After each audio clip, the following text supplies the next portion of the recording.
4장 의붓아버지.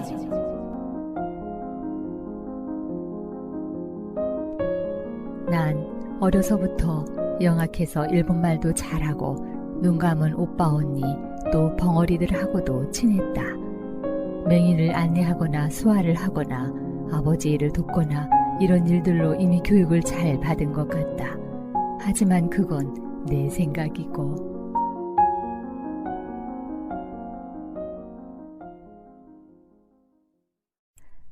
아무튼 아버지는 항상 이런 말을 늘어놓으시곤 했다. 이런 때에 태어났으니 너희들은 일본말 정도는 제 나라 말만큼 잘해라. 그 대신 우리말도 소홀히 하지 마라. 그러시면서 틈만 있으면 나를 불러서 교과서를 읽으라고 하셨다. 근데 내가 얼마나 망하게 읽었던지 이제 생각하면 얼굴이 다 붉어진다. 아버지가 좀 시원하게 잘 알아새겨 들었으면 좋았을 텐데 떠듬떠듬 읽었다고 말이다. 또 8살부터 아버지 옆에서 성경을 읽을 일이 있었다. 바로 아버지가 주력하여 힘을 기울였던 성서 점역을 도운 일이다. 옆에서 성서를 읽으면 그것을 듣고 지판기를 사용해서 아연판에 철컥철컥 점자를 새기는 일인데 아버지는 사활을 건 작업을 하셨고 나는 마지못해 읽는 일로 삼으니 이게 제대로 돌아가겠는가. 그도 더한 것이 좀 큰 성경으로 읽으면 내가 교과서 읽는 것만큼 떠듬대면서라도 읽었을 텐데 쪽복음, 괄호 열고 성서 건별로 분리된 휴대용 작은 성경, 괄호 닫고 그 손바닥만한 것 그걸로 읽으라 하니 조그만 아이가 내려 쓴 깨알글을 어찌 따박따박 읽어댈 수 있느냐 말이다.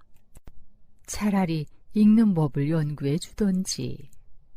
그냥 읽으라고 해서 예수 가라사대 뭐 어쩌고 저쩌고 하다가 행을 받고 읽어야 할 텐데 다시 그 줄을 또 읽거나 혹은 그 다음 줄을 읽어야 하겠는데 건너뛰어서 읽거나 하는 때가 종종 있었다. 그러면 아버지는 야 이놈아, 어디 그 말이 되니? 다시 읽어봐라. 이러기 일쑤였고 틀린 것을 둘 다 모르고 넘어가다 다 찍은 아연판을 새 것으로 갈아 끼우기 전에 다시 읽어내려가며 검사를 하면 그게 말이 안 되는 경우가 다반사였다. 그러면 그 아연판을 집어들어서 날 그냥 패는 거였다.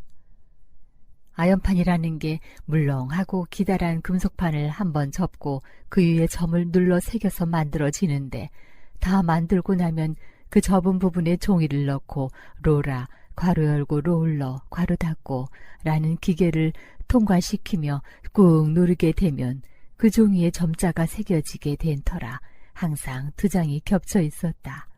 그걸로 8살 어린애가 맞으니 아프기도 하고 서럽기도 했다.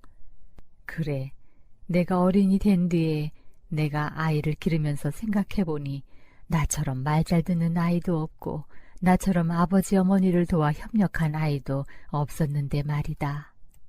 한 번은 내가 어른이 된 뒤에 내 아이들이 100점짜리 답안을 5장 들고 왔었다. 내가 빨래를 하다 말고 얼쑤 좋다 이 맛에 사누나. 아이들이 공부 잘하니 얼마나 좋은가.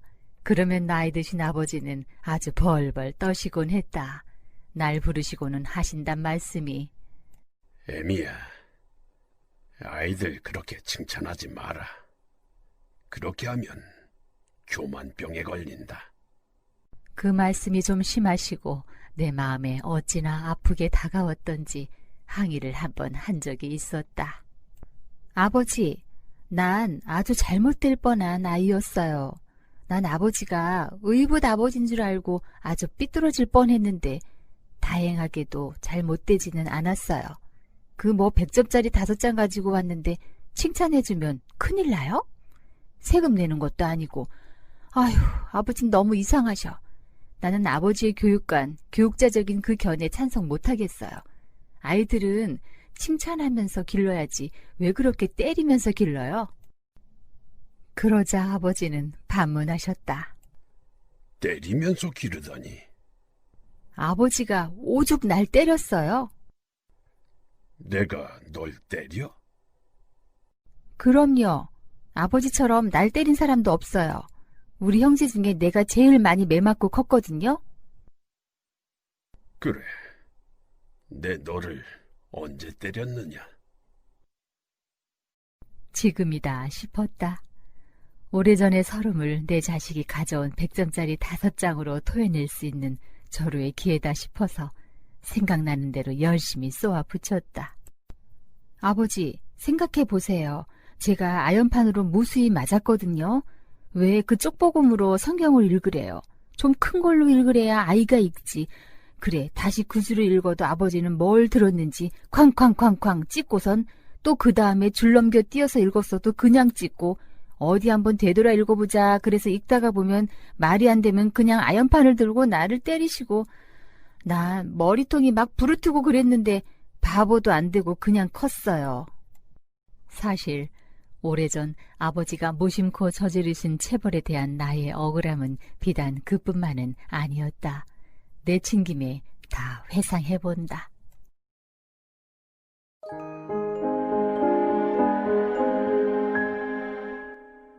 당시에 우리 가족은 밥 시간에 모두 모여 앉아서 먹었다.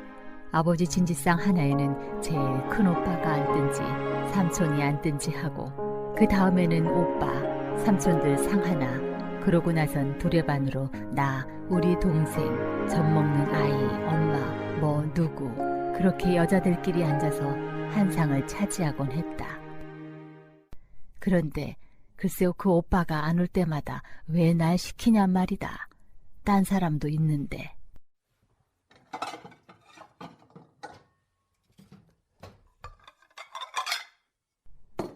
정이야, 가서 오빠 오라고 해라.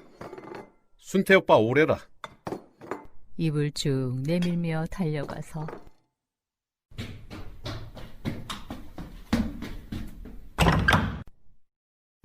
오빠, 아버지가 빨리 오래. 기껏 달려가 아버지 말씀을 전했더니 너 내 책상에서 내 빨간 연필 훔쳐갔지? 훔쳐갔냐고 물었는지 가져갔냐고 물었는지 거기까지는 기억이 안 난다.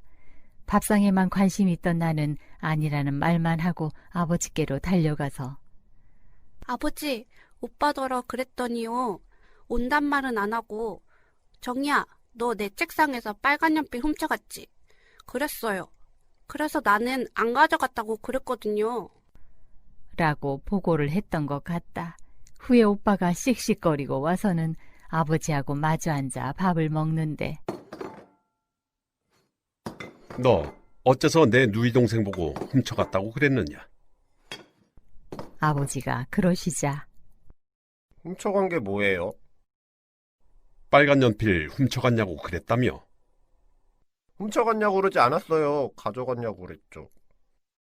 그럼 정이야, 너는 순태가 훔쳐갔냐고 그랬다고 그랬지? 네, 오빠는 안 그랬다는데? 너가 훔쳐갔냐고 그렇게 말을 만들어서 하면 되느냐? 남의 것을 훔치는 건 안 된다. 그리고 훔쳐갔냐고도 안 했는데 훔쳐갔냐고 그랬다는 것도 안 되지. 종아리 걷고 오너라. 왜 자꾸 어린 시절 매맞은 일이 생각나는지 모르겠다. 그 자리에서 아버지께 이 얘기도 한 것 같다. 아버지께 말씀드릴 게 많아요. 그 아버지 기억하시죠? 나 어렸을 때 언젠가 우리 집에 사발시계가 없어진 사건 말이에요. 내가 아마도 4살 땐지 싶다. 아버지하고 어머니 말씀이 동네 사는 길동이라는 녀석이 와서 하루 종일 드나들고 나도 데리고 노는 척하다가 그 녀석이 가져간 거라고 그렇게 얘기하는 걸 내가 들은 기억이 있다. 그 이튿날인가 천연동 맹아부 마당에서 그네를 타고 놀고 있는데 어떤 녀석이 오더니 정이야, 너희 집에 어저께 사발식이 없어졌지? 응, 사발식이 없어졌어. 그래, 그 도적질 한 놈이 누구라고 그러디? 우리 아버지하고 어머니가 그러시는데, 길동이라는 녀석이 아마 가져갔을 거라 그러시던데? 나불나불 늘어놓은 말이 길동이 아버지께도 들어갔던지 길동이 아버지가 와서 증거도 없이 도둑으로 몰면 어떻게 하냐고 따지자 4살짜리 그 어린 기집애는 또 종아리를 맞았던 일이 있었다. 참 이상하게 잘 때리셨단 생각이 든다. 그뿐만 아니고 내 일생 동안 기억하고 결코 아이들에게 함부로 석연차는 매는 안 들어야겠다. 그렇게 다짐하게 만든 일이 하나 있었다. 어린 시절 내가 보통학교 3학년인가 4학년인가 하는 어느 겨울날 화장실을 가려니까 아버지가 화장실에 들어앉아 계신데 앞만 두들겨도 열어주시질 않는 거였다. 아버지, 오줌 싸겠어요. 그래도 들은 척도 안 하셔서 엄마더러 어머니, 나 아주 큰일 났어. 오줌 싸겠는데 아버지가 화장실에 가셔서 문을 안 열어주세요. 어떡하겠니? 정 싸겠으면 저 화장실 걸음퍼 가는 자리는 아무도 안 보니까 거기서 누워라. 그곳은 밖에서 안 보이게 주변에 상록수를 심어놨는데 그날은 눈이 소복이 내려 있었다.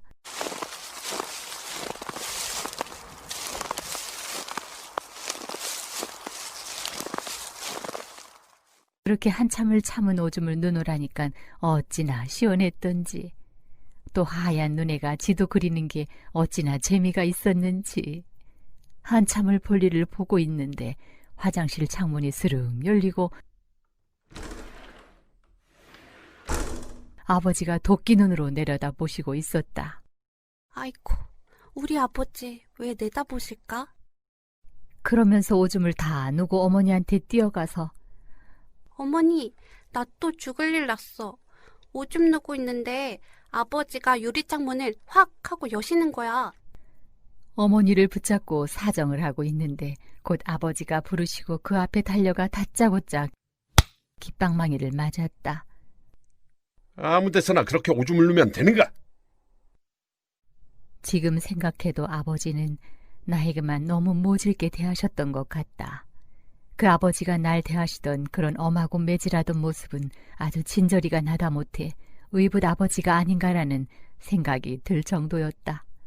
학교에서 아무리 1등을 했어도 칭찬하는 법이 없고 사범학교 시험을 4시 봐서 다 떨어지고 나만 붙었다 해도 5전짜리 펜대 하나 사주는 법도 없고 칭찬하는 법도 없는 아버지.